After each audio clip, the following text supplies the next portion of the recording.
as águas eu desci, saí do meu fracasso.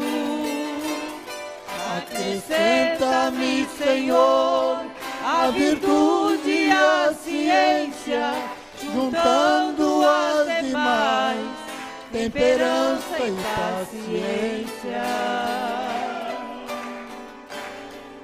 Temor de Deus eu tenho, não posso ter outro igual. Tendo essas qualidades, chega ao amor fraternal. Não tendo nada disso, meu Deus, que horror. Por isso eu te imploro, meu Jesus, teu imenso amor.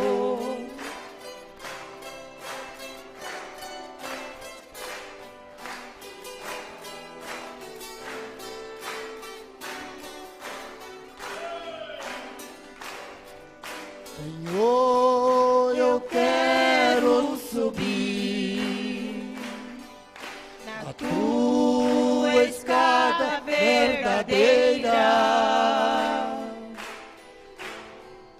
Senhor, com o teu auxílio, não cansarei no meio da ladeira.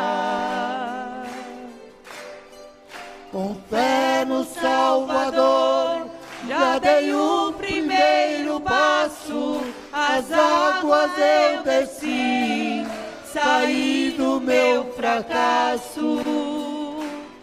Acrescenta-me, Senhor, a virtude e a ciência, juntando as demais, temperança e paciência. Temor de Deus eu tenho, não posso ter outro igual.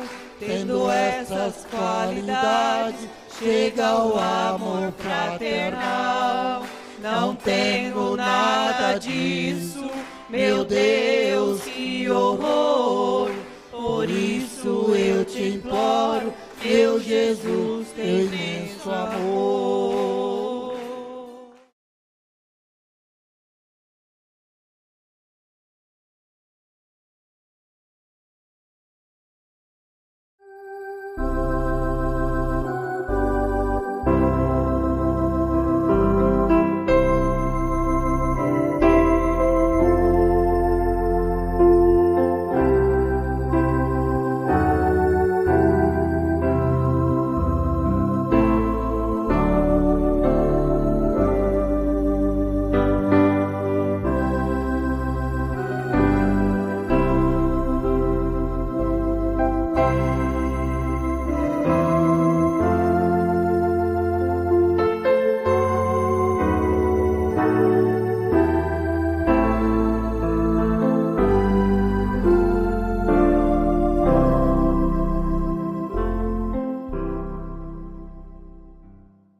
Vamos notar aqui que a escritura está em 1 Samuel capítulo 20, verso 1 ao verso 10. Eu quero que a igreja incline sua cabeça em espírito. Eu vou cantar um hino sem instrumento, porque eu não dou conta de cantar com instrumento. Mas eu desejei cantar esse hino com a igreja antes de começar a palavra.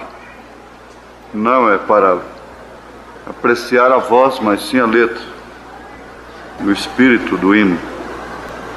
Porque sobre a amarga cruz revelaste o teu amor, tu que vives, ó Jesus, vivifica no Senhor. Vem, ó vem, Jesus Senhor, nossas almas despertar com teu puro e santo amor. Vem, ó vem, nos nos inflamar. Ó, vem, nossas almas inflamar. Eis o mundo tentador, procurando nos trair. Sem teu fogo abrasador, não podemos resistir. Vem, ó, vem, Jesus Senhor, nossas almas despertar com teu puro e santo amor. Vem, ó, vem nos inflamar. Ó,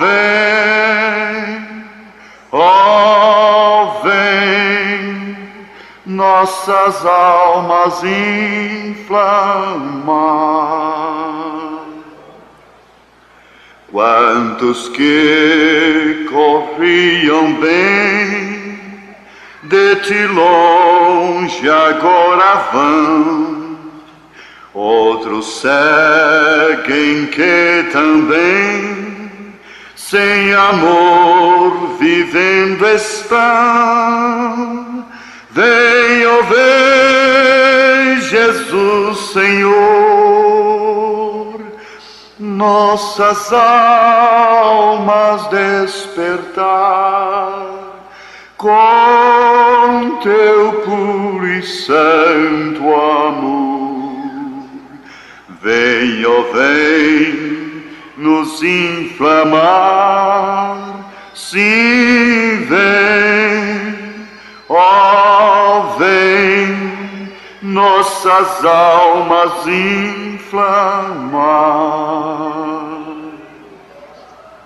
Vem agora consumir tudo quanto, ó Salvador, quer altivo resistir ao teu brando e doce amor.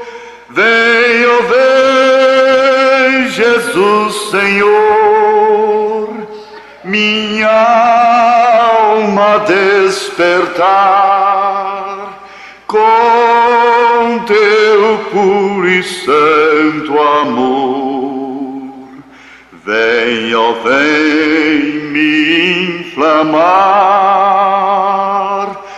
Sim, vem, minha alma inflamar.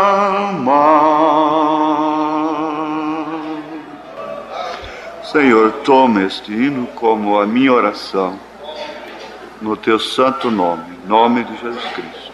Amém. Vamos ficar de pé.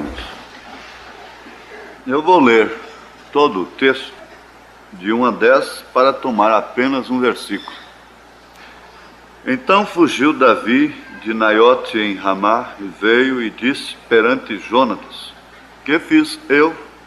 Qual é o meu crime?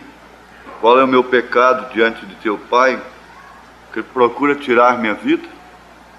E ele lhe disse: tal não seja, não morrerás. Eis que meu pai não faz coisa nenhuma grande, nem pequena, sem primeiro me dar parte. Porque, pois, meu pai me encobriria este negócio? Não é assim. Então Davi tornou a jurar e disse: muito bem sabe teu pai que achei graça em teus olhos. Pelo que disse: não saiba isto Jonatas, para que se não magoe. E na verdade vive o Senhor, e vive a tua alma, que apenas há um passo entre mim e a morte. E disse Jonatas a Davi: que disser a tua alma eu te farei. Disse Davi a Jonatas: eis que amanhã é a lua nova, em que costumo sentar-me com o rei para comer. Deixa-me tu ir, porém, e esconder-me-ei no campo até a terceira tarde. Se teu pai notar a minha ausência, dirás: Davi me pediu muito que eu deixasse ir correndo a Belém, sua cidade, porquanto se faz lá o sacrifício anual para toda a linhagem. Se disser assim: está bem, então teu servo tem paz. Porém, se muito se indignar, sabe que já está inteiramente determinado no mal. Usa, pois, de misericórdia com o teu servo, porque fizeste a teu servo entrar contigo em aliança do Senhor. Se, porém, há em mim crime, mata-me tu mesmo. Por que me levarias a teu pai? Então disse Jonatas: longe de ti tal coisa. Porém, se de alguma maneira soubesse que já este mal está inteiramente determinado por meu pai, para que viesse sobre ti, não te descobriria eu? E disse Davi a Jonatas: quem tal me fará saber, se por acaso teu pai te responder asperamente? Deus abençoe sua palavra em nosso coração. Vive a tua alma, que apenas há um passo entre mim e a morte. Há apenas um passo entre mim e a morte. Se indignar, sabe que já está inteiramente determinado o mal.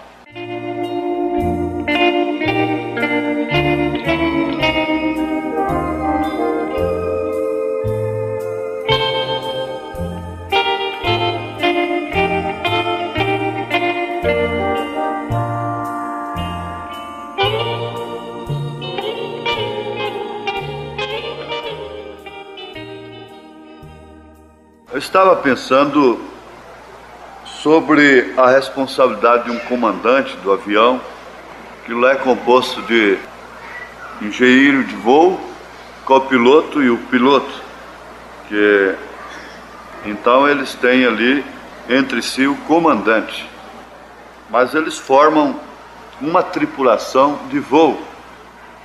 Eles não querem morrer, eles não querem chocar com uma serra, eles não querem que o avião venha explodir. Eles têm amor próprio, eles têm instinto de autopreservação. Mas acontece do avião sofrer uma pane ou outra coisa qualquer, um altímetro falhar, uma bússola, qualquer coisa. De vez em quando nós estamos vendo acidentes terríveis de avião, onde toda a tripulação vai embora. E os passageiros também. Agora, eu fico também olhando aqueles homens. Muitos deles são ateus, descrentes, e no entanto, eles desempenham a sua responsabilidade ali com todo o devido cuidado, porque aquilo significa a vida deles. O que depende deles, eles fazem para que o avião se decole e venha aterrissar de uma maneira feliz, a viagem seja boa, todos cheguem vivos no final do voo, da viagem. Chegam lá no fim da estrada, sãs e salvas. Eles chegam lá onde queriam chegar, no lugar para onde eles pagaram passagem, não é? O mesmo acontece com o médico. Muitas vezes uma pessoa santa, pura, cai na mão de um médico que é ateu, incrédulo. E, no entanto, às vezes uma pessoa santa e pura, lavada e redimida no sangue de Jesus Cristo, cai na sua mão para uma operação e aquele médico tira o quisto, opera o seu coração, opera a sua vesícula, e aquela pessoa se levanta depois e vai ter boa saúde. Quem lhe operou foi um médico que desempenha a sua missão de uma maneira capacitada e fiel. Ele tem sua responsabilidade para com aquilo. Agora, eu não sei se eu posso falar isto sobre um líder religioso. Há muitos pregadores que deveriam estar no altar orando arrependidos. E, no entanto, eles estão na frente do povo, ensinando o povo. Agora, São Paulo temeu que mesmo depois que ele viesse pregar a muitos, ele mesmo fosse reprovado. Agora, reprovado pelo próprio evangelho que ele pregasse, porque ele tinha certeza que mesmo ele, ou um anjo do céu, anunciasse um outro evangelho, além daquele que ele pregou, fosse anátema, seria anátema. Ele recomendou isto na carta aos Gálatas, capítulo 1. Então ele tinha convicção do que ele ensinava era certo e conduziria o povo à eternidade, a Cristo. Mesmo ele tendo que sacrificar o seu próprio corpo e sujeitá-lo à servidão, para que depois de pregar a muitos, e muitos chegassem lá, no fim da jornada, salvos, ele mesmo não viesse ser reprovado e condenado pelo próprio evangelho que ele pregou. Então isso é um problema individual dele. Foi um problema que ele encarou como um pregador, como um líder, como um profeta, encarou por si mesmo. Mas ele tinha certo que havia entregado todo o conselho de Deus, a ponto de ficar livre do sangue das pessoas. Isto quer dizer que, no caso dele se perder, as pessoas que creram nele não se perderiam, porque creram numa verdade. Ele pregou a verdade, uma verdade que veio a condená-lo mais tarde, a própria verdade que ele pregou. Então ele não seria condenado por ensinar uma falsa doutrina, por conduzir o povo num caminho errado, a um precipício, mas ele seria condenado por não obedecer aquilo que ele próprio ensinou, por aquilo que ele próprio pregou. Isso é uma coisa que nós temos de analisar da maneira que ela é. Agora, analisando as coisas da maneira que elas são, nós nos tornamos crentes mais realistas e ficamos assim muito afoitos, alvoroçados, murmuradores e censuradores, e com cuidado da obra do Senhor, e com cuidado de salvar a fulana daqui, salvar o fulano dali, salvar o ciclano dali, etc. Mas você tem um senso cristão, você tem o penhor do Espírito de Deus e sabe quando a palavra está sendo pregada de uma maneira real e verdadeira em um lugar, em uma igreja, em um púlpito. Você então sabe que ela está sendo pregada de uma maneira real e verdadeira. Às vezes aquela pessoa que está pregando deveria estar no seu lugar, e você que deveria estar sendo pregador naquela noite, ou naquela manhã, naquela feita. Mas Deus permitiu assim, Deus permitiu daquela forma. É o que está acontecendo hoje no mundo, está acontecendo agora. Isso está acontecendo em todas as partes da terra nesse instante. Deus tem chamado através do dom, e Ele dá o dom de uma maneira sem arrependimento até. Diz a Bíblia e diz o profeta. Então qualquer um pode ser um pregador, qualquer um pode ser um pregador de cura divina, fazer prodígios, fazer maravilhas. Agora, se eu te curei e não fui salvo, isso não te condena. Se eu te preguei e você foi salvo e eu não fui, isso não te condena. Você sabe perfeitamente se eu estou te pregando a verdade ou não. Se eu não estou te pregando a verdade, me deixe falando sozinho e vai para um lugar onde está sendo falada a verdade. O profeta diz assim: se eu souber que há aqui um lugar onde se pregue a verdade, além desta que nós estamos aqui ouvindo, entenda que eu estou errado aqui, então eu irei para lá. E eu vos convidarei para ir para aquele lugar. Mas eu diria, mediante toda a dificuldade de comer carne e beber sangue, para onde iremos nós? Para quem conhece o termo bíblico, comer carne e beber sangue humano, já está sabendo que eu estou falando daquilo que Jesus disse: aquele que não comer da minha carne e não beber do meu sangue não tem parte comigo. Aquilo foi o maior escândalo do dia, o maior tropeço para eles. Mas Pedro falou em nome dos demais que ficaram, dos poucos que ficaram. Para onde iremos nós? Só de ti procedem as palavras de vida eterna. Na verdade, a coisa difícil que o senhor acabou de dizer. Eu não posso entender, mas para onde iremos nós? A mensagem é uma coisa difícil, ninguém pode entender. O cérebro é como uma fonte de energia. Você já pensou se a Cachoeira Dourada, a usina que dá essa luz aqui, fornecesse tudo o que ela tem? Então, qualquer sobrecarga que viesse, nós teríamos uma luzinha vermelha aqui, apagada, fosca. Ela tem que ter sobra de energia. Ela tem que ter uma supercarga. E para haver transformadores que vêm trazendo isto na forma real aqui, na voltagem certa.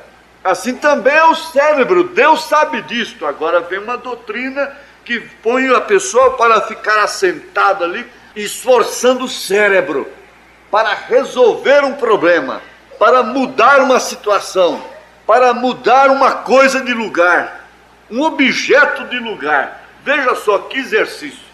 Mudar um objeto de lugar através do pensamento.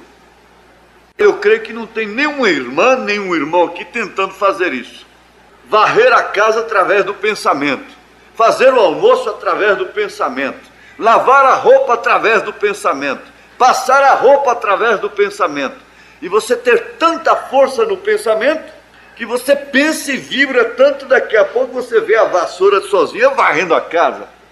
E você sabe de uma coisa, a maior parte, 90% dos cristãos, querem resolver os seus problemas através da cabeça, falando coisas que só loucos falam, fazendo coisas que só doido faz, porque toda situação é enfrentada através do cérebro, através da mente.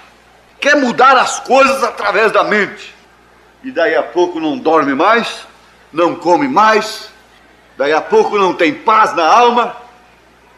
Essas alturas, então, quase que era preferível ser um pecador roncando com a barriga cheia do que ser uma santa aí doida, querendo resolver os problemas aí, um santo aí doido, encabulado com tudo quanto é problema e querendo mudar a situação de filho, de filha, de mãe, de pai, querendo mudar a situação de marido, de mulher, tudo com a mente. Isso não é a coisa de Deus. Os filhos de Deus não precisam disto. Não é esta a fé que foi pregada pelo profeta. Essa não é a fé perfeita. Você sabe o que é a fé perfeita? Fé perfeita é você crer numa coisa correta. Quando fala em fé perfeita, copo, vem cá na minha mão. Então isso é fé perfeita? Não, não é isso. Eu ainda tenho tato, eu estou na dimensão, eu posso pegar isso aqui sem forçar a minha mente.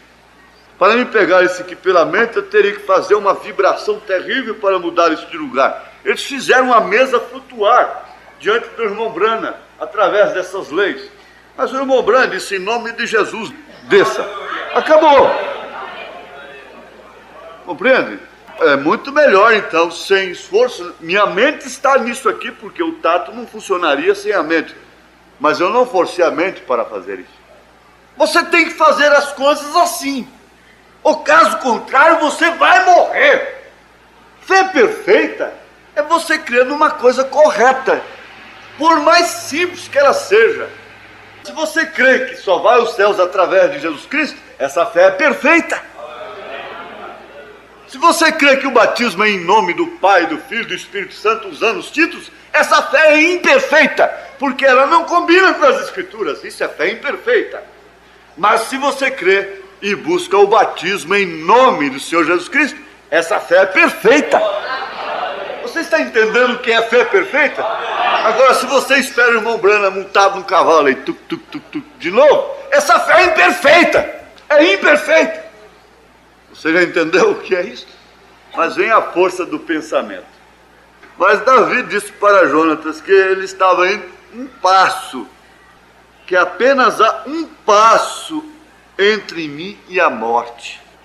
Ele estava crendo naquilo. E naturalmente ele era um homem que podia ver as coisas. Ele sabia que a morte estava rondando a sua vida. Ele sabia também através de quem? Era o próprio pai de Jonatas, o seu maior amigo aqui na terra. Foi um amicíssimo de Davi. Jonatas amou a Davi e Davi amou a Jonatas, de uma maneira extraordinária. Eram verdadeiros amigos, a ponto de dar a vida um pelo outro se fosse necessário. Ele via as coisas, ele podia ver, e ele sabia de uma coisa, que o seu pai gostava de Jonatas.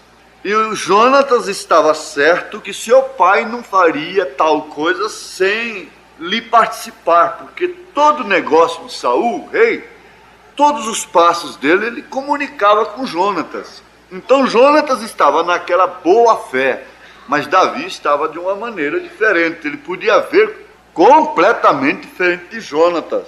E eram dois amigos. E a questão estava implicando vida. Era a vida que estava no negócio. E era a própria vida de seu amigo, era a vida de Davi. Davi então via que a morte estava a um passo dele. E Jonatas pensava que não. Jonatas pensava que estava muito longe, que a morte para chegar a Davi teria que passar primeiro por ele. E assim há muita gente pensando. Você acha que para a morte chegar o seu marido tem que passar por você? Você acha que a morte para chegar na sua mulher tem que passar por você primeiro? Você acha que a morte para tomar um filho, para tomar uma filha, tem que passar por você? Não! Fé perfeita é enxergar as coisas da maneira que elas são. A fé tem olhos, a fé enxerga, porque ela é a comandante de todos os sentidos do homem. Ou então é a dúvida, mas se é a fé na palavra de Deus, então você pode ver as coisas como elas são, e de uma maneira real e verdadeira enfrentá-las cara a cara. E Davi sabia disto, que sua mulher não podia livrá-lo, embora sendo filha de Saul. Ele sabia que Jonatas também não podia fazê-lo. Então ele disse, jurando, ele disse, há apenas um passo entre mim e a morte. Jonatas disse, não é assim. O meu pai tem que passar por mim. E você sabe que Davi não morreu somente porque Deus não permitiu. Você vê que se Saul tivesse a chance contra Davi, que Davi teve contra Saul, Davi teria morrido na primeira chance, na primeira oportunidade, porque Davi teve assim a Saul dormindo aos seus pés, e ele sabia que aquilo era a morte ali. Saul representava a sua morte, e ele não matou a Saul. Isso tinha um cumprimento das Escrituras. Nós queremos tirar cargas de sobre nós, da maneira que nós entendemos, da maneira que nós pensamos, mas não é assim. Deus há de mostrar, Deus há de revelar, Deus há de mostrar para a noiva que não é assim. Tem que haver coisas fortes para haver uma fé forte, tem que haver coisas difíceis para haver a manifestação de um Deus especialista em coisas difíceis. Tem que haver um câncer para ele mostrar que ele cura câncer aqui dentro. Que ele não é um curador só de dor de dente. Que ele não é um curador só de dor de barriga. Ele é curador de câncer aqui dentro. Ele é curador de diabetes aqui dentro. Ele é curador de coração aqui dentro. É ou não é? É ou não é?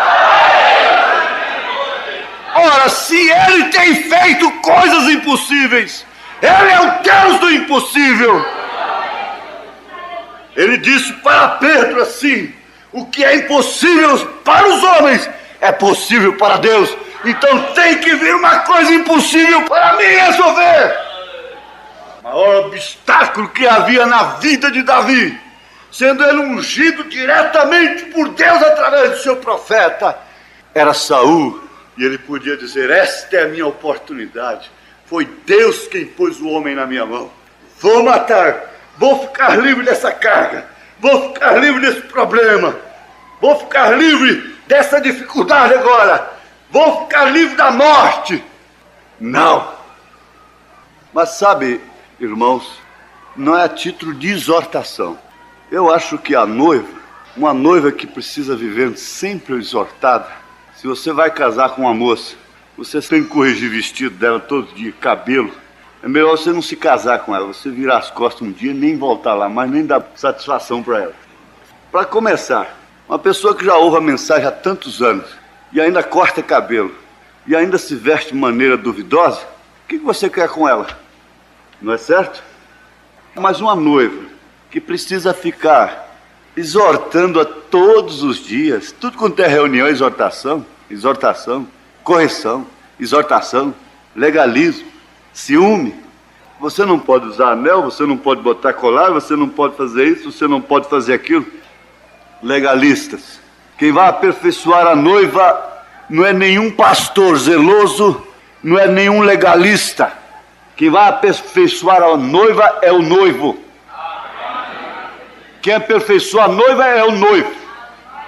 Se ela tem o Espírito Santo, ela será aperfeiçoada. Se ela não tem, ela não vai ver nenhuma perfeição. Ela tem um espírito religioso apenas. E que no fim ela mostrará os dentes. Quem aperfeiçoará a obra é aquele que a começou. Se isto aqui foi começado por Cristo na sua vida, Ele a aperfeiçoará até o seu dia. Isto é uma convicção que a igreja carrega. Então não é a título de exortação, mas para que não haja enfraquecimento na fé. Eu quero observar aqui, censura. A censura rouba a fé. A censura acumula dívidas na vida da pessoa e ela então perde fé, ao invés de aumentar a fé. Isto é, ao invés de aperfeiçoar a sua fé, ela faz mesclá-la, comprometê-la. Há pessoas que têm fé, mas a sua fé está comprometida. Ela estando comprometida, não pode agir como uma cristã, como um cristão em determinadas situações. Então é onde o cérebro vai sofrer. Vocês têm que entender isto agora para a saúde do físico, para a saúde da cabeça. Vocês vão entender isto. Se você não pode resolver o problema, fique calado, fique calada. Mas aquele abafamento, a pessoa vai como que inchando e não suporta, ela tem que explodir. Mas sabe por quê? Há uma válvula de escape, o irmão Branham pregou, escapando a pressão. Agora, onde e como se escapa essa pressão? É na oração, é no cântico, é no louvor, é na gratidão a Deus pelos bens, pelo grande dom da salvação, por tantas coisas que a pessoa tem para agradecer em relação ao seu passado, perdão dos seus pecados. Então há muitos motivos para nós vivermos agradecidos. Mas qualquer coisa, então toma e abafa tudo isto. E o seu cérebro, do cérebro é que irradia toda a determinação da vida. Você não pode ter uma boa digestão com seu cérebro mal carregado, comendo com o cérebro, com a mente sobrecarregada de problemas, apanhando cargas terríveis. Isso não vai te dar uma boa digestão. Você não vai ter um sono reparador. Você pode dormir, mas não descansa. E assim por diante. Mas se nós aprendermos a confiar, tirar a mão, se não pudermos resolver ficarmos calados, então nós não vamos censurar. Agora nós vamos aprender o que é censurar. Censurar é condenar, é reprovar, censurar é criticar, fazer reparos sobre falhas, defeitos, omissões de terceiros, ou seja, de outras pessoas. Então você vai entender o que é censura. Somente no campo nosso, porque a censura, tem a censura que censura um livro antes de ser publicado. Mas vamos falar aqui no sentido pessoal. Condenar, reprovar, criticar, fazer reparos sobre falhas, defeitos, omissões de terceiros. Bom, se você for um censor, é uma pessoa que censura, você vai ficar censurando toda a sua vida. Já nós vamos chegar lá. Está aqui ele dizendo, não tem de falar muito a respeito disso. Você sabe, as pessoas censuram por aí. Eu penso, uma das coisas mais horríveis é ver um homem ou uma mulher que constantemente está censurando. Eu fico pensando assim, mas que coisa, essa pessoa já tem tanta luta com ela, coitada, aquela irmã, aquele irmão, já tem tanta dificuldade, ainda chama essa carga sobre si de estar censurando a vida dos outros, a vida das outras irmãs. E elas formam um grupo de amizade, você sabe. Daqui a pouco vem visão, daqui a pouco vem sonho sobre a vida de fulano, de ciclano. Tudo é censura. Se acha que uma coisa está errada e lhe compete, há ministério para isso. Tenha coragem, tenha espinhaço. Venha no ministério, faça a coisa como tem que ser feita. Então cala-te, para o próprio bem de sua fé. Um homem ou uma mulher que constantemente está censurando encontra motivos diários para censurar. E se você anda com um censor, você vira censor também. Censor da mensagem. A mensagem do irmão não me alimenta. Perdi o tempo de ir na igreja. Qual é o pregador de hoje, hein? Conforme foi, eu nem entro. São os censores da igreja. Censores dos pastores. Censores dos pregadores. Censores dos ministérios. Censores de um modo geral. Censura. Mas você quer saber disso? Fracos e doentes na fé. Na fé perfeita. Isso é duro. Um homem ou uma mulher que constantemente está censurando. Eu sempre pensei, Deus, guarda-me disto. Você sabe que censurar o erro das pessoas não lhe compete, você não pode fazer nada por aquilo. Você está errando mais do que o que está cometendo tal erro. Você está pecando mais do que ela.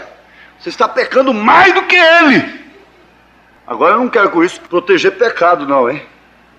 Bem entendido. Deus, guarda-me disto. Vamos orar com o irmão Branham nisso? Deus, guarda-me disto.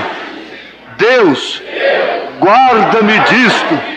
Deus, guarda-me disto. Agora ele diz assim, aquilo, a censura, enfraquece a fé o tempo todo. Porque o censor está censurando o tempo todo. Aquilo enfraquece a fé o tempo todo. Certas horas é melhor nem ter amigos. Certas horas é melhor nem ter companheiros. Certas horas é melhor estar sozinho. Arrazoadores que presumem, segue adiante, avança o sinal, conversa demais. Aquilo enfraquece a fé o tempo todo. Vocês sabem. Eu sei que enquanto elas vão se envelhecendo, esquecem que estão se envelhecendo. Cada um de nós teremos algo acontecendo e algo acontecendo. Todos os dias está acontecendo algo. E você tem que censurar todos os dias, porque todos os dias tem coisas para você censurar. Enfraquecer a sua fé o tempo todo. Não há uma coisa mais combatida agora do que a fé. E isto estando fraco, o cérebro é que tem que funcionar. O cérebro é que tem que trabalhar. É a cabeça, a noite toda, o dia todo. E como esse cérebro pode aguentar isto? Mas o inimigo é grande, Davi. Se ele tiver oportunidade, ele te tira a vida. Eu tenho, mas eu não vou tirar-lhe a vida. Eu não vou sair desse problema dessa maneira. Deus é que tem que me tirar desse problema. Ele é que vai me tirar desse problema. Eu não vou ser oportunista e sair dessa perseguição, desta guerra, desta luta, por esta forma. Não adianta! Como covarde, dá o que der, morra, aconteça o que acontecer. Vocês querem quebrar a cabeça? Vocês querem forçar o cérebro? Querem mudar isso através do cérebro? Mudem! Mas fique sabendo, isso é só Deus, mais ninguém.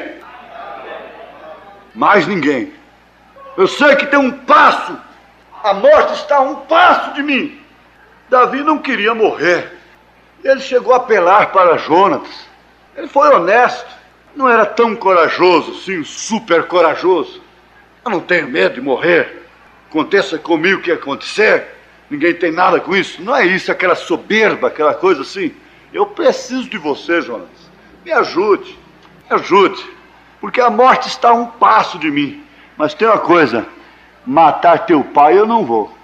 E eu sei que aquelas pequenas coisas continuarão se acumulando. Você vai ali, estaciona no lugar indevido, o guarda lavra uma multazinha, vai lá para o Detran. Você vai, não aconteceu nada. No outro dia, outra multazinha, vai lá para o Detran. Não aconteceu nada, e você não está sentindo nada na hora. Isso é como telefone interurbano, ninguém sente na hora, só sente na hora de pagar. Você não está sentindo na hora. Acha que o interurbano é só discar e acabou. Mas aquilo custa, vem lá num papel lá depois. O preço daquilo. Então aquilo vai se acumulando. E você tem coisas para censurar todos os dias. Censurar suas irmãs. Censurar seus irmãos. Censurar o erro de todas as pessoas, porque é o que predomina, é erro. Falhas. Agora, censurar significa condenar, reprovar, criticar, fazer reparos sobre falhas, defeitos e omissões de terceiros. E a coisa fica desse jeito, e vai simplesmente acumulando. Isso é como você vai se envelhecendo. Ela simplesmente o tem que fazer. Mas eu penso que uma das coisas mais horríveis é Satanás coroar a vida de algumas pessoas. Dizer que Deus coroa, mas o diabo também coroa. O coroar aqui significa recompensar. O coroar aqui significa selar. Foi coroado, chegou o fim, com vitória. Bom, então a sua missão foi coroada. Você criticou, você reprovou, você condenou, você conseguiu a derrubar. Então foi coroado. Satanás vem e te coroa. Você é uma irmã vitoriosa, porque derrubou a outra com tua língua. Então o diabo vem e te coroa. E a tua fé está indo para as profundezas do inferno. Jesus Cristo te coroaria se você, com uma oração secreta diária, caladinha, sem pedir nenhuma irmãzinha para orar, para dar vazão na língua, secreto, lá no cantinho do seu quarto, como ele ensina, orando, derramando lágrimas, caladinha, nem falando em voz alta para o diabo não ouvir. Qualquer pessoa diante de Deus: Senhor, salva aquela irmã, salva aquele irmão, salva, Senhor, salva, Senhor. É para todo mundo depois ver você, os olhos inchados, lavando o rosto, porque está chorando por alguém, não. Secretamente teu Pai te recompensará. Ele te coroará. Mas quanta coroa do diabo! Ele tem coroado damas e damas. Mas eu penso que uma das coisas mais horríveis é Satanás coroar a vida de algumas pessoas. Vê você, eu espero não chegar a esta situação. Eu espero poder sustentar isto, meus fardos, minhas lutas, meu sacrifício, sem censurar, sem murmurar, chegar ao ponto onde eu quero minha vida coroada, mas é com a glória de Deus. Amém. Sua longanimidade, sua bondade, sua paz, sua humildade, e cheio com o Espírito Santo. A igreja quer orar assim? Eu quero minha vida coroada com a glória de Deus, sua longanimidade, sua bondade, sua paz, sua humildade, e cheio com o Espírito Santo. Enche-me com teu Espírito, Senhor. Encha-me com teu Espírito, Senhor. Encha-me com teu Espírito, Senhor. Encha-me com teu Espírito, Senhor. Coroa-me, Senhor, com a coroa da vitória, pelo nome de Jesus Cristo, pelo poder da fé, pelo poder dos santos, dos heróis da fé. em nome de Jesus Cristo. Mas veja, que coisa terrível é a censura. Ela enfraquece a fé. Todo o tempo. Você vê que tudo contribui para enfraquecer a fé. Todos os recursos, isso contribui para enfraquecer a fé. Alimentação, enfraquecendo a fé. Tudo enfraquecendo a fé. Porque se vivia por fé. Agora canta-se: um dia virá o meu Senhor, vivo por fé em meu Salvador. O justo viverá da fé. Mas se ele recuar, a minha alma não tem prazer nele. Agora, o fortalecer na fé. Fortalecimento na fé. Primeiro, indiferença com o que está acontecendo ao seu redor. Parece contradição, mas é coisa difícil. Em certos casos, você dá a vida pelo seu irmão. Em certos casos, minha irmã, meu irmão, não adianta você pôr a mão. Porque o que vai acontecer? Você vai cansar o cérebro e estourar o coração. Não adianta, meu irmão. Isto é certo. Agora aqui está. Indiferença com o que está acontecendo ao seu redor. Quantos querem ser fortalecidos na fé? Você sabe que se você não está muito envolvido no problema, você se torna um alvo de última hora. Você se torna um objeto procurado na última hora. Se você está ali envolvido no problema, você se torna um objeto comum do problema. Mas se você sai fora do problema, como um cristão, e fica sempre à disposição em espírito, então você será o objeto de recurso da última hora. Não há coisa como essa. Mas se eu me ponho ali naquele quarto daquele doente, comumente o próprio doente fica comum comigo. Eu fico comum para ele. E você faz com que o problema fique comum, tocando naquilo todo dia e toda hora. Você naturaliza aquilo. Mas você sabe que tem um momento que você é a chave do problema. Você se torna a chave do problema porque você não ficou envolvido com ele. Ora, fortalecer na fé é cuidar-se de si mesmo. Então, por isso São Paulo escreveu para Timóteo o que é para nós agora. Cuida-te de ti mesmo. Cuida-te da tua vida. Escapa-te por tua alma. Arrebatamento é individual. Salvação é individual. A coisa maior que você poderia perder aqui não é marido, não é mulher, não é filho, não é pai, não é mãe, não é dinheiro, não é casa. É a salvação, é Jesus Cristo. Agora, por causa de um destes, você tira Cristo da sua vida, entristece o Espírito Santo, cria atmosfera diabólica dentro de casa. Vamos raciocinar isto? Aquele que não deixar pai, mãe, filhos, mulher, bens, por causa de mim, não é digno de mim. Disse, Senhor Jesus Cristo foi quem disse. Está certa a mensagem, a meditação ou não está? Está correto ou não está?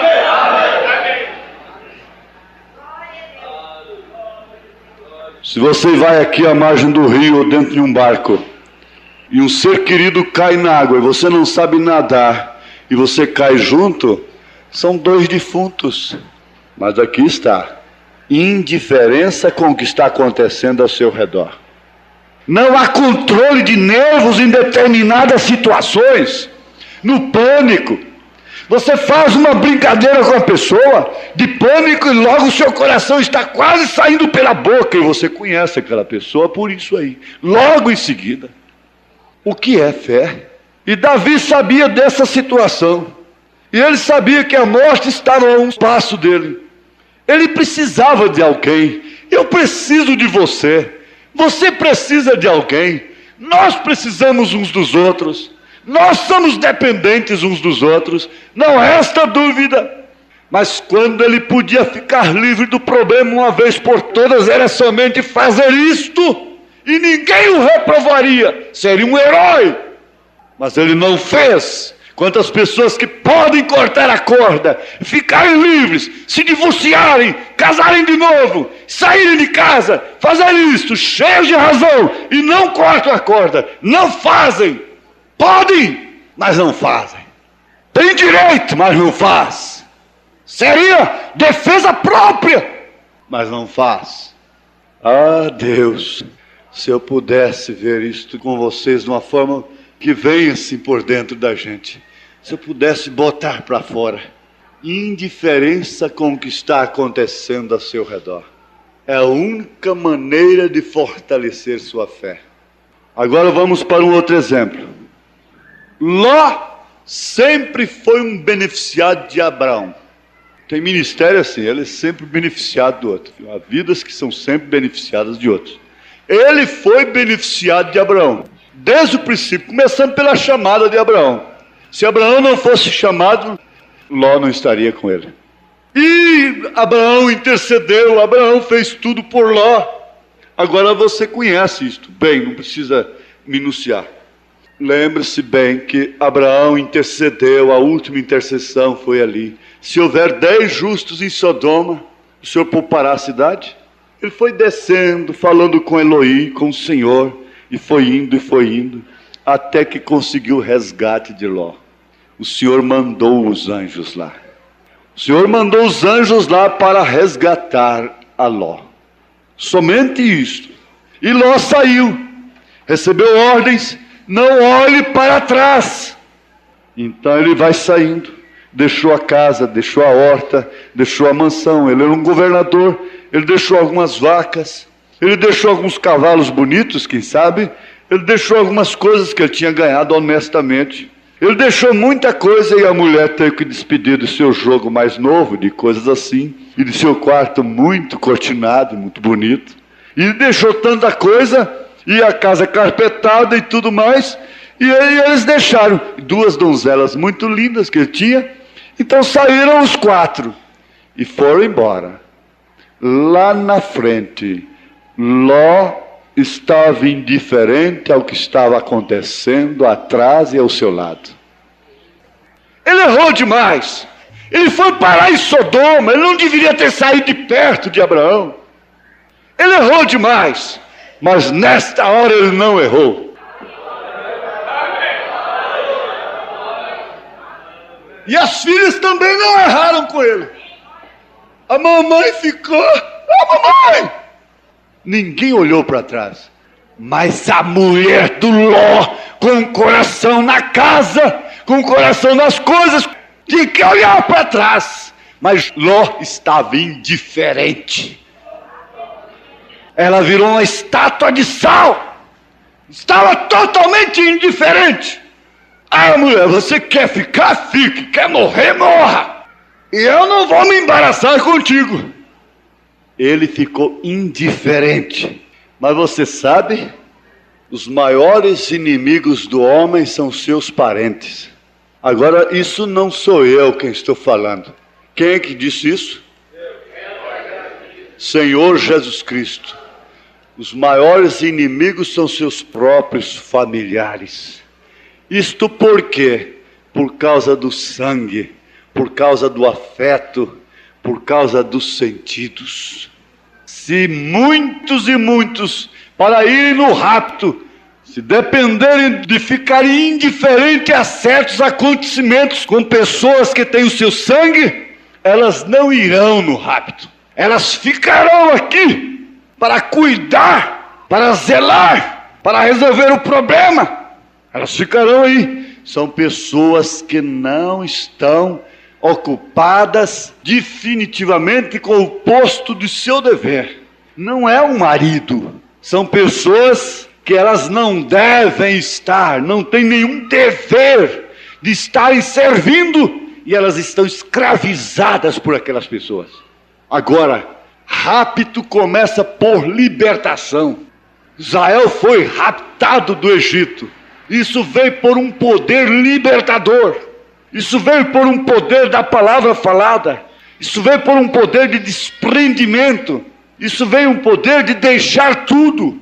É um poder de largar tudo. É um poder de não ser levado por afetos.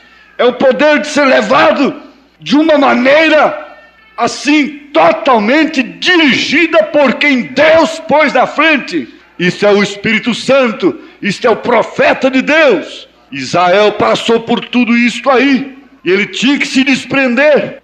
Ló tinha que se desprender. Timóteo tinha de cuidar-se de si mesmo antes de tudo. Então você está se fortalecendo na fé. Agora, em segundo plano, pensar e falar coisas boas, mesmo nas adversidades. Bom, irmão, eu não sou fingida, eu não sou fingido. Então a sunamita foi uma mulher fingida. E agora? Eu não posso fingir. É o crente do mais ou menos. Como vai? Mais ou menos. Como vai? Vai bem. Pensar e falar coisas boas. Aí é onde o pensamento entra. Ah, sim, pensamentos otimistas. A mente tem exercício nisto. Pensar e falar coisas boas. Antes de ser uma palavra, é um pensamento. Você tem que pensar, aquilo tem que passar primeiro pela mente, ainda que aconteça quase simultaneamente, mas tem que ser um pensamento. Há muitos que falam sem pensar. Há muitos que só falam o que pensam. Outros pensam para falar e outros falam sem pensar. Mas tudo isso tem a mente para combinar com aquilo. Foi simultâneo. A mente tem que estar em exercício. Agora o profeta disse, fale somente coisas boas, que você sabe da pessoa, que você sabe do homem. E se você não pode resolver o problema, fique calado. Olha, nós estamos tendo uma aula de Deus para um levantamento profundo. Eu quero ver qual é essa pessoa formada em parapsicologia, em psicologia, em psiquiatria, essa coisa toda que pode fazer isto que o Espírito Santo está fazendo aqui por nós. Não há nada. Você sabe que você arranca coisas do profundo. Você é um ser humano dotado de capacidades que você mesmo não conhece. Mas isso funciona em você. E essa capacidade torna-se um instrumento de aniquilação, de perdição, de morte, quando ela é mal usada. Então isso está sendo mal usado.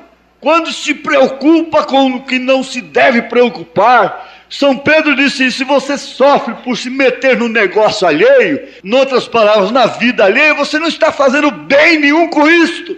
Então o que vem? Pensar e falar coisas boas. O exemplo está aí. A sunamita ganhou um filho, ela não tinha. E ela fez ali um apartamentozinho para o profeta. Com seu marido, ela combinou e fizeram um aposento ali para ele. Ele era Eliseu, ele tinha o espírito de Elias, ela sabia disto. E ela fez ali uma acomodação para ele. Agora o que aconteceu? Ela ganhou o filho veio. E de repente o filho adoeceu. E o filho morreu.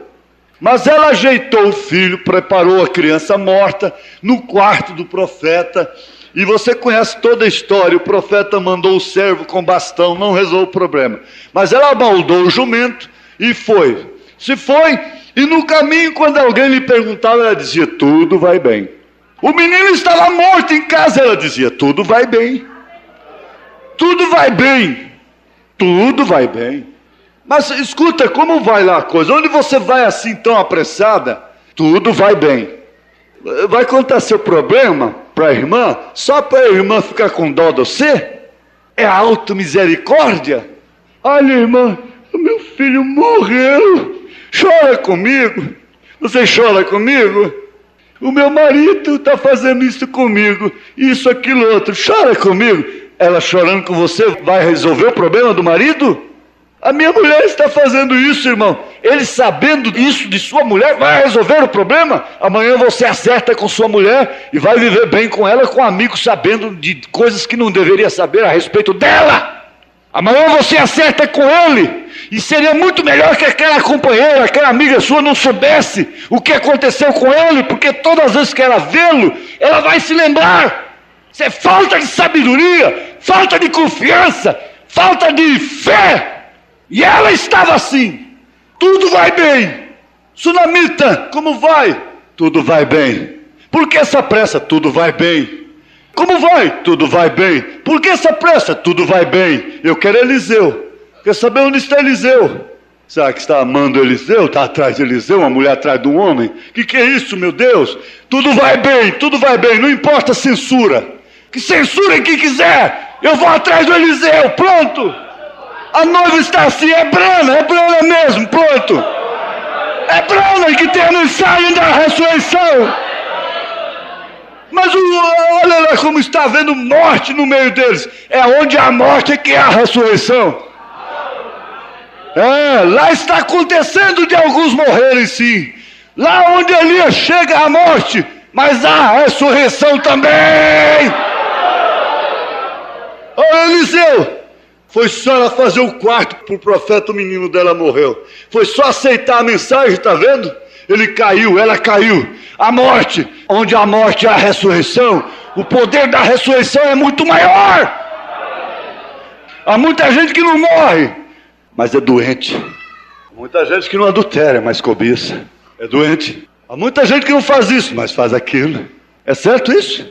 Agora ela dizia, tudo vai bem. Ela estava indiferente, praticamente agindo. Mãe, queria a ressurreição, está certo? Muito bem, lutando, mas não estava lá desmaiando. E as vizinhas enxergando o pulso dela, ela desmaia. E vai e volta. Vai e volta. Conta-se que uma senhora deu guarda-chuva para a Rainha Vitória. Você sabe essa história? A Rainha Vitória tinha que sair para descansar um pouco na saída da cidade. E andando a pé, já cansada, já estava de idade, na Inglaterra, né? Andando e veio uma chuva, ela não podia molhar. E ela bateu numa porta e a senhora pegou e pediu, falou, olha, você me empresta um guarda-chuva aí, depois eu te mando. Ela foi lá, escolheu um guarda-chuva velho que tinha lá, se entregou e a rainha pegou e abriu aquele guarda-chuva todo velho, furado e foi embora. No outro dia, chegou uma carruagem do palácio, aqueles cavalos brancos, bonitos, parou na porta, a mulher, o que será isso? Era o guarda-chuva com um prêmio, escrito agradecendo, e a Rainha Vitória assinou. Aí ela desmaiava, pegava o guarda-chuva velho, ela assim, por que não deu novo? Desmaiava. Porque a carruagem foi embora, os vizinhos chegaram, os filhos chegaram, o que é que minha mãe está desmaiando? Ela desmaiava e voltava, por que eu não deu novo? Desmaiava de novo. Por que eu não deu novo? Mamãe, o que é? Enxerga pulso e tal, para cheirar, e não sei mais o que. Ela voltava, olhava o guarda, por que eu não deu novo? Tornava a desmaiar. Ela não sabia que era a Rainha Vitória. E ficou lá toda a vida. Ia e voltava. Por que eu não dei novo? Por que eu não dei meu coração para ele? Por que eu não entreguei tudo? Estiver no hospital morrendo. Por que eu não confiei? Por que eu não descansei? Olha o problema. Onde está o problema? O problema passou. As portas do inferno não prevalecerão contra a igreja. Por que seus rangidos te assombram? Onde estão as portas do inferno? Crê somente. Tenha confiança. Aproxime-se do problema. Chegue perto dele. Davi chegou. Saul está ali deitado. Agora pode matar. Ele nem foi tentado. A gente que nem espera ter oportunidade já quer resolver a situação. Se tiver uma brechinha, acaba com seu irmão. É certo? Mas ele não o fez. Mas como fortalecer na fé? Se estamos sempre enredados, envolvidos, sempre estamos com o cérebro na frente. É o cérebro. O cérebro é o para-choque. O cérebro é o para-choque das mães. O cérebro é o para-choque dos pais. O cérebro é o para-choque das esposas. O cérebro é o para-choque do homem. É o cérebro irradiando pessimismo, derrota, destruição, autodestruição, condenação para o corpo, doenças, demônio no estado físico, corpos entregues, se defiando, contraindo os nervos, ficando rígidos, tensos. O que é rígido quebra. porque eu já estou sendo oferecido por aspersão de sacrifício, e o tempo da minha partida está próximo. Combati o bom combate, acabei a carreira, guardei a fé. Desde já a coroa da justiça me está guardada. Isso não é para o censuradores. Isso não é para os velhos rabugentos, as velhas rabugentas, desculpando a expressão que é do profeta. Isso não é a coroa do diabo, coroando o êxito de destruição, porque o diabo veio para roubar, matar, destruir. Mas coroando o quê? Coroando o bom combate, coroando a fé que foi guardada, coroando o sacrifício que foi oferecido com confiança de cristão, coroando o feito de ter o próprio inimigo na mão, mas não tocar-lhe em sua vida. Coroando o quê? O que tem na minha vida que pode ser coroado, meu Deus, por ti? Que fiz eu até aqui? Me dá vontade de cantar outra vez, porque isso somente Cristo, somente Jesus fez.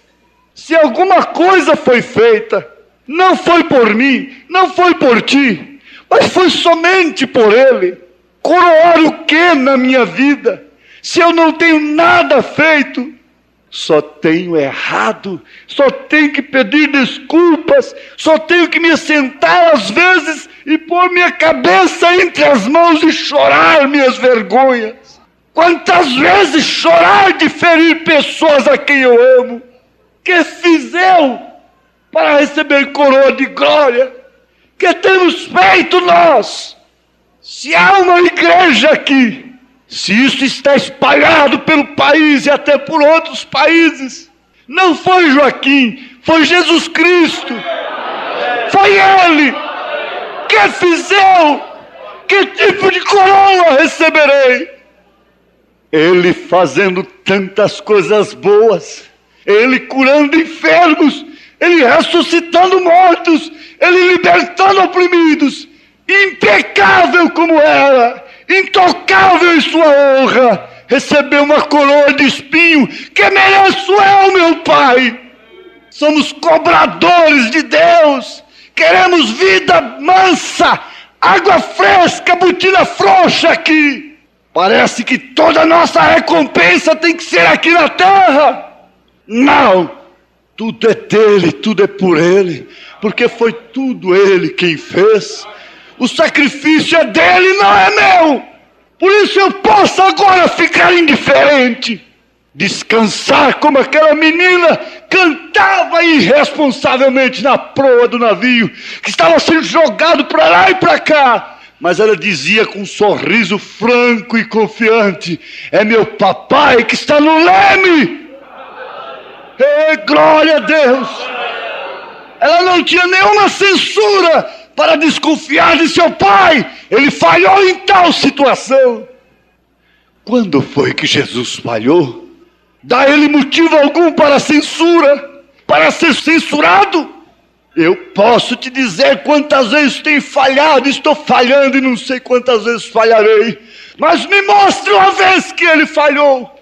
Ele tem uma coroa para heróis.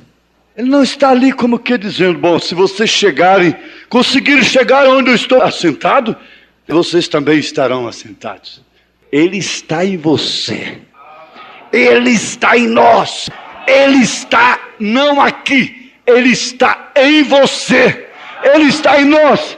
E você então sabe que não tem feito nada para ser coroado por Ele, mas foi Ele quem fez. Ele quem deu, é a dádiva dele. Que fez esta mulher para ter tal herança? Que fez esta mulher para gozar e usufruir dos direitos de tal nome? Nada ela pôde fazer, foi Ele.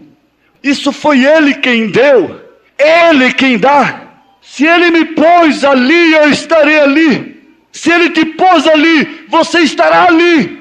Isto é certo? Ele pôs Davi no palácio.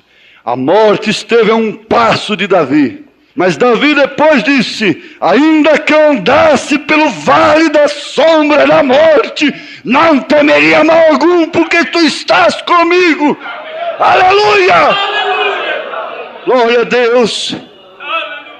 Ainda que eu andasse pelo vale do câncer, ainda que eu andasse pelo vale da doença, do leito de dor, cansado, cansada, oprimido, ainda que o Deus soltasse o diabo sobre mim, como diz o profeta, ele solta o diabo sobre você e te porá numa situação pior do que a de Jó. Você sabe o que significa lepra? É pecado? Eu pergunto, agora a sua fé está mais fraca? Ou quem fortaleceu na fé? Sinceramente, alguém entrou aqui abatido na fé e foi fortalecido na fé? Sinceramente, levante sua mão. Se isto é sincero, é honesto. Aqueles que podem levantar sua mão, se isso é sincero, se isso é verdadeiro, eu agradeço, Senhor. Porque o melhor fortificante que nós temos de tomar, o mais indicado nesta hora, é o fortificante da fé, que é ouvir a tua palavra. Mas se houve indignação, o mal está aí, disse Davi. Senhor, tira de nós toda indignação, para que o mal saia do nosso meio. Sabemos que enquanto estivermos aqui, teremos que sepultar mortos. Teremos de dedicar crianças, teremos de casar os jovens, teremos de chorar, teremos de sorrir, compreender e descompreender. Estarmos bem abraçados e tempo de afastarmos de abraçar. Teremos viajado e teremos ficado, e assim por diante. Mas há um dia, Senhor, e esse dia está próximo, em que esta noiva será levada e posta no seu lugar, lá naquela mesa de milhares de quilômetros, e o Senhor enxugará todas as lágrimas. A lágrima ali é de alegria. Não chores mais. Porque sobre a amarga cruz revelaste o teu amor. Tu que vives, ó Jesus, vivifica no Senhor.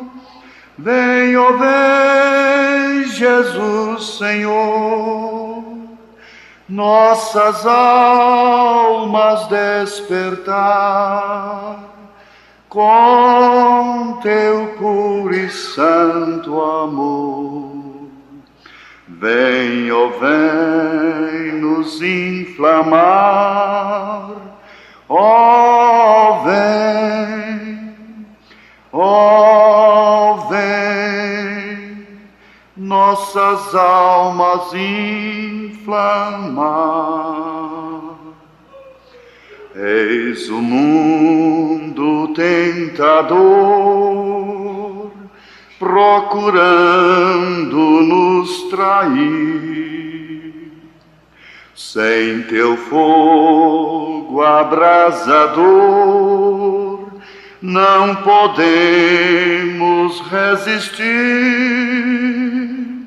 Vem, ó vem, Jesus, Senhor, nossas almas despertar com teu puro e santo amor. Vem, ó vem, nos inflamar,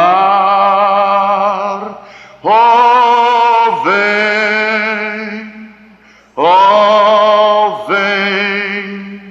nossas almas inflamar. Quantos que corriam bem, de ti longe agora vão, outros seguem que também sem amor vivendo estão. Vem, ó vem, Jesus, Senhor, nossas almas despertar com teu puro e santo amor. Vem, ó vem, nos inflamar, sim, vem, ó vem, nossas almas inflamar. Vem agora consumir tudo quanto, ó Salvador, quer altivo resistir ao teu brando e doce amor.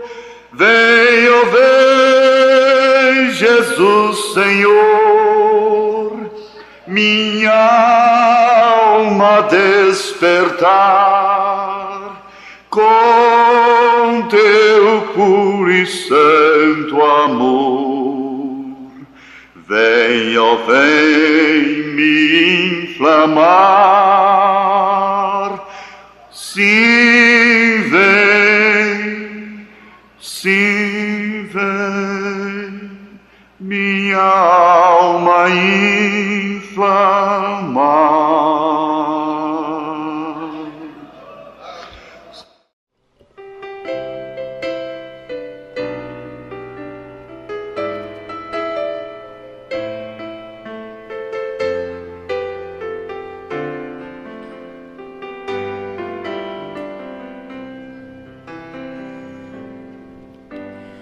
Outra vez o mar, meu barco balançou, e o forte vento então de novo me assolou.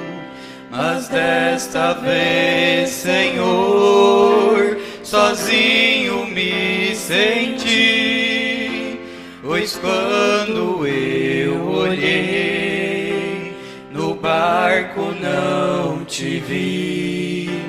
Então quando eu pensei que ia perecer, andando sobre o mar, Jesus eu pude ver em minha direção. Sua mão se estendeu, no mesmo instante o mar e o vento repreendeu. Aí eu entendi que cuidarás de mim, e mesmo sem te ver, eu sei que estás aqui. Se firme está minha fé, eu posso descansar. Te amo, ó Senhor, perdão por reclamar.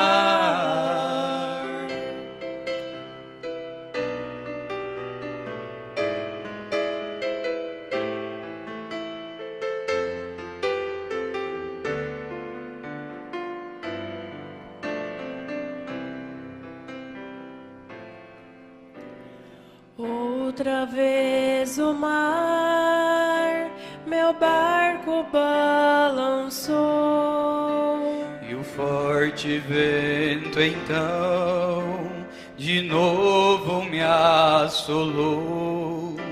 Mas desta vez, Senhor, sozinho me senti, pois quando eu olhei no barco não te vi.